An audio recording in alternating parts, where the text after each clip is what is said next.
Saygıdeğer izleyicilerimiz, bakın bu virüs olayı öyle basit bir olay değil. Tüm dünyayı kasıp kavurmaya devam ediyor.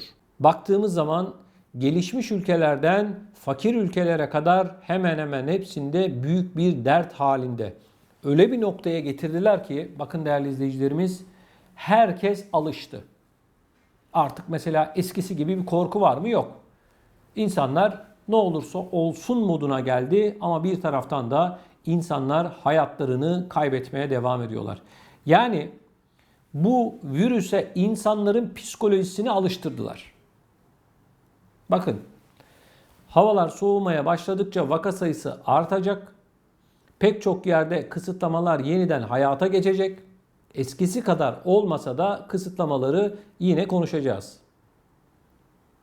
Ben buradan şunu söylüyorum. İnsanoğluyla birileri dalga geçiyor. Görünen bu. Net bir şekilde bu anlaşılıyor. Bu özellikle de siyasetçilerin yatacak yeri yok desek sanıyorum yanılmayız. Çünkü siyasetçiler gerçekleri insanlardan saklamaya devam ediyorlar. Neleri saklıyorlar? 1. İnsanlara bu aşılarla ilgili net bir şekilde cevap vermiyorlar. Bu aşıyı bulanlarla aynı trene binmişler. Vagonları ayrı olsa da bu tren nitekim aynı noktaya gidiyor. Değerli izleyicilerimiz, önümüzdeki günlerde göreceksiniz tedbirlerle ilgili büyük bir psikolojik baskı başlayacak. İnsanları tıpkı koronavirüsün ilk zamanları gibi büyük bir baskı altına alacaklar. Televizyonlar, gazeteler, radyolar, internet siteleri, diğer sosyal medya mecralarında tıpkı bir yıl, 1,5 yıl önceki gibi büyük bir korku pompalanacak. Yine hepimizin psikolojilerini bozacaklar.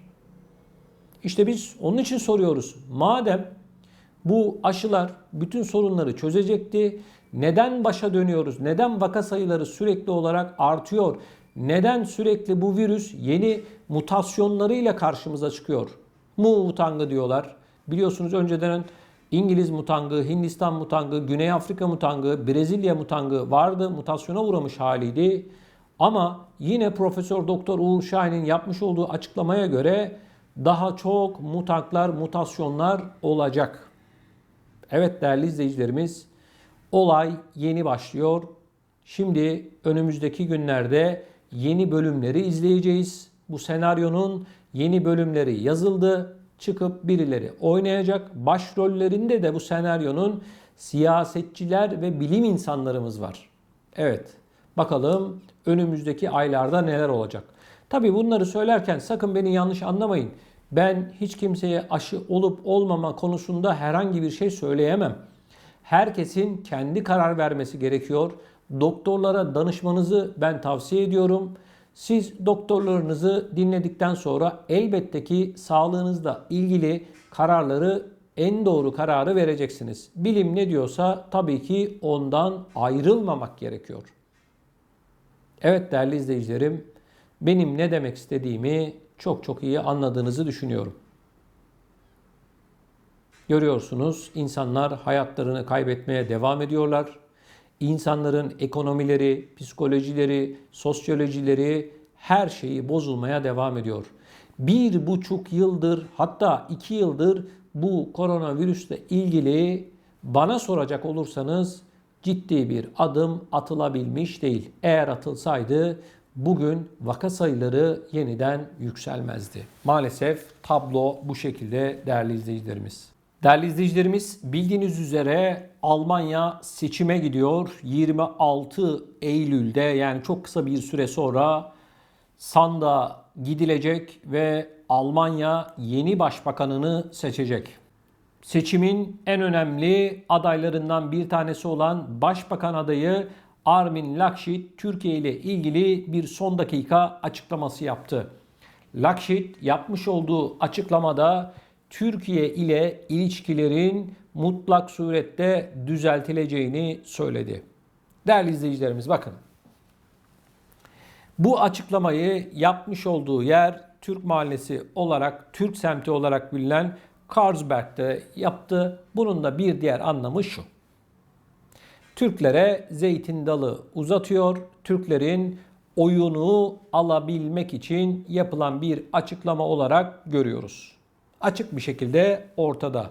Yaklaşık 1 milyon 250 bin vatandaşımız, değerli izleyicilerimiz bu seçimde oy kullanacak. 1 milyon 250 bin toplam Almanya'daki seçmen sayısının %2,03'üne tekabül ediyor.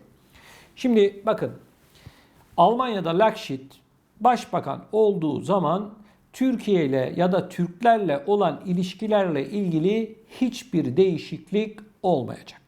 Bu net bir şekilde biliniyor.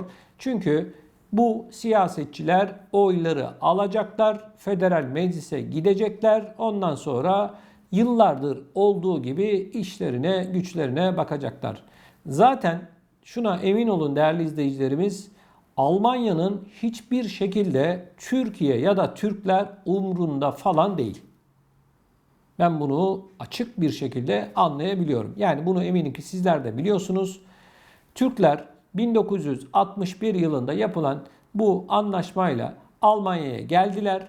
Almanya'nın kalkınması için gece gündüz çalıştılar ama bugüne baktığımız zaman hiçbir şekilde diğer göçmenlerle beraber, sadece Türkler demek belki doğru olmayacaktır, göçmen, yabancı istenmiyor. Sadece seçim döneminde hatırlanan bir millet olduk. Diğer yabancılar gibi Almanlar yine istediklerini yapıyorlar. Bakın, Türkiye'nin NATO üyesi ve Avrupa ile sıkı bağlar olan bir ülke olduğuna dikkat çeken Laschet, televizyonlarda yayınlanan canlı tartışma programlarına dış politika, Avrupa ve güvenlik politikalarının gündeme gelmemesine çok üzüldüm. Benim kişisel biyografimde dış politika her zaman önemli rol almıştır. NATO üyesi olarak Türkiye'nin bizim için ne kadar önemli olduğunu biliyorum. Aynı zamanda Avrupa ile çok yakın bağları bulunuyor.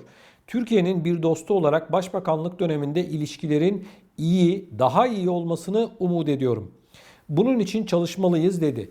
Şimdi bakın, Türkiye bizim dostumuz, müttefikimiz falan diyorlar ya, bunların hepsi oy kapmak için söylenen cümleler.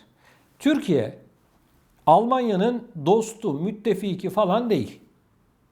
Biliyorsunuz, Suriye ile olan savaş döneminde Almanya hava savunma sistemlerini göndermişti. Tehlike devam etmesine rağmen çekmişti. NATO üyesi diyorlar, bilmem ne diyorlar. Arkadaşlar, bunların hepsi siyasetçilerin, dünyayı yöneten siyasetçilerin laf ebeliklerinden başka hiçbir şey değil. Evet, hiçbir şey değil. Size bir örnek daha. Türkiye müttefikimiz diyor ya. 60 yıldır, 65 yıldır Türkiye Avrupa Birliği kapısında bekletiliyor. Bugün alıyoruz, yarın alıyoruz, olmadı öbürsü gün alıyoruz, sonraki yıllarda alıyoruz, şunu yapıyoruz, bunu yapıyoruz dediler. Türkiye'yi kapılarında beklettiler. Hala da bekletiyorlar. Vize serbestliği vereceğiz dedi. Kim dedi? Bizzat Merkel'in kendisi söyledi bunu. Serbest dolaşım hakkı Türklere vereceğiz dedi. Ne oldu? Yalan. Türkiye Avrupa Birliği'nin önemli müttefiklerinden bir tanesidir diye Laschet de açıklama yaptı. Merkel de defalarca açıklama yaptı. Sonuç ortada, elde var, sıfır. Arkadaşlar, göçmen meselesini biliyorsunuz. Yani özellikle İran, Afganistan, Pakistan, Suriye, Irak, yani Orta Doğu ya da Asya coğrafyasının geri kalmış ya da sorunlu ülkelerinden gelenlerin pek çoğu Avrupa'ya gidebilmek için Türkiye'yi bir geçiş yolu olarak kullanıyor. Özellikle Suriyeli mültecilerle ilgili olarak bundan sadece birkaç yıl önce Almanya Başbakanı Sayın Merkel defalarca Türkiye'ye gitti. Defalarca Sayın Erdoğan'la, o dönemin Başbakanı Sayın Davutoğlu'yla defalarca görüştü. Haftada neredeyse 2 sefer Türkiye'ye gitti. Almanya tarihinde görülmüş bir şey değil. Ve o dönemde dediler ki siz yeter ki bu göçmenleri Avrupa'ya göndermeyin. Neden dediler? Çünkü milyonlarca insan Avrupa'yı adeta istila edecekti. Peki bunun karşılığında ne oldu? Türkiye'ye verilen vize serbestliği ya da Avrupa Birliği'ne üye ya da değerli izleyicilerim, Gümrük Birliği ile ilgili hiçbir adım atıldı mı? hayır atılmadı. Türkiye'ye yılda 3 milyar euro verecekleri vaadinde bulundular. Bunu da 3 yıl gecikmeli olarak verdiler ama yaklaşık 5-5,5 milyon Suriyeli mülteci halen Türkiye'de yaşıyor. Avrupa Birliği'nin söylediği tek bir şey var. O da arkadaşlar sanki çocuk avutuyorlar. Avrupa Birliği şunu söylüyor. Diyor ki Türkiye evet göçmenler, mülteciler konusunda önemli işler yapıyor. Takdir ediyoruz diyorlar.